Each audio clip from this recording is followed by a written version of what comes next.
अस्सलामुअलैकुम भाई, मैं असदुद्दीन ओवैसी। पतंग के निशान पर वोट दीजिए, मजलिस को कामयाब कीजिए।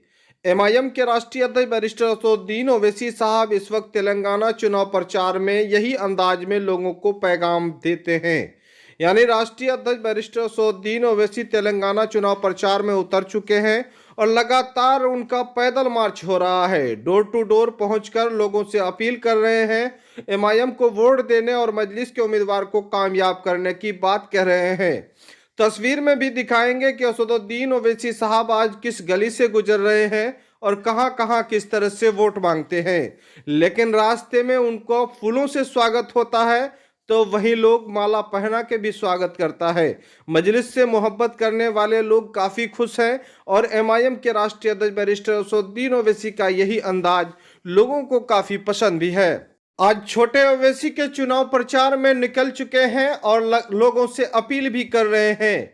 चूंकि लगातार तेलंगाना विधानसभा चुनाव में उम्मीदवार उतारने के बाद अलग अलग विधानसभा में पहुंचकर अलग अलग उम्मीदवारों के साथ चुनाव प्रचार कर रहे हैं और जिसमें ज्यादातर पैदल मार्च हो रहा है, डोर टू डोर पहुंच रहे हैं, लोगों से मिल रहे हैं। लेकिन लोगों के मिलने के बाद ऐसा लग रहा है कि एमआईएम का गढ़ कहे जाने वाले तेलंगाना में फिर से एमआईएम को बड़ी कामयाबी मिल सकती है। क्योंकि राष्ट्रीय अध्यक्ष बैरिस्टर असदुद्दीन ओवैसी साहब का नज़र तेलंगाना सहित राजस्थान और मध्य प्रदेश के चुनाव में है। राजस्थान और मध्य प्रदेश में भी चुनाव प्रचार करने पहुंचते हैं। गुज़िश्ता कल उन्होंने राजस्थान के एमआईएम के उम्मीदवारों के लिए चुनाव प्रचार किए, वहीं फौरन बाद फिर से तेलंगाना पहुंच चुके हैं। तेलंगाना में उनका गढ़ है और गढ़ को बचाने के लिए लगातार प्रयास कर रहे हैं।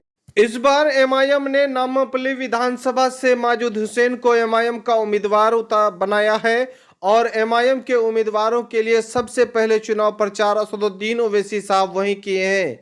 चूंकि बहुत करीबी हैं और साथ ही साथ इस बार नया उम्मीदवार माजिद हुसैन साहब हैं। सबसे पहले वो कारपोरेटर रहे हैं, फिर मेयर बने हैं, फिर कारपोरेटर रहे हैं, अब कारपोरेटर से बाद अब एमएलए का चुनाव लड़ा रहे हैं। यानी अब जो है एमआईएम से एमएलए बनने के लिए वो प्रयास में है, इस बार चुनाव मैदान में है।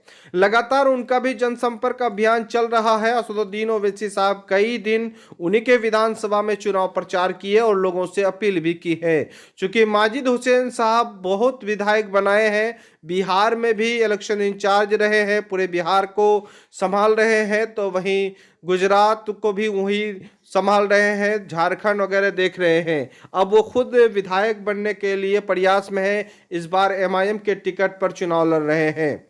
आपको जानकारी देते हुए बता देते हैं कि इस बार नामापल्ली विधानसभा से माजिद हुसैन साहब हैं, तो वहीं चार मीनार में भी लगातार ओवैसी साहब चुनाव प्रचार किए। अब आज जो तस्वीर है, ये तस्वीर आपको दिखा रहे हैं जहां पर अकबरुद्दीन ओवैसी साहब जो है वो खुद एमआईएम से उम्मीदवार है और लगातार इस विधानसभा से चंद्रकुट्टा विधानसभा से जीतते आ रहे हैं और आज फिर वहां चुनाव प्रचार कर रहे हैं। छोटे ओवैसी और बड़े ओवैसी का एक साथ चुनाव प्रचार हो और सुर्खियों में ना हो, ऐसा हो ही नहीं सकता है। जिस तरह से चुनाव प्रचार में देखा गया कि लोग फूल बरसा रहे हैं दोनों पर और साथ ही साथ जगह जगह माला से स्वागत करते हैं। लोगों में जो है एक उत्साह है कि दोनों भाई आज साथ में है और बड़े भाई छोटे भाई का चुनाव प्रचार कर रहे हैं। तो दोस्तों, इस वक्त जो है लगातार आप मध्य प्रदेश राजस्थान का अपडेट देख रहे हैं, तो वहीं तेलंगाना का अपडेट आपको दिखा रहे हैं। और तेलंगाना चुनाव से अपडेट पाने के लिए हमारे चैनल में अगर आप नए हैं तो चैनल को सब्सक्राइब कर लें, या फेसबुक में देख रहे हैं तो पेज को लाइक, फॉलो और शेयर कर लें। चलिए दोस्तों, फिर अलग नेक्स्ट अपडेट में मिलेंगे।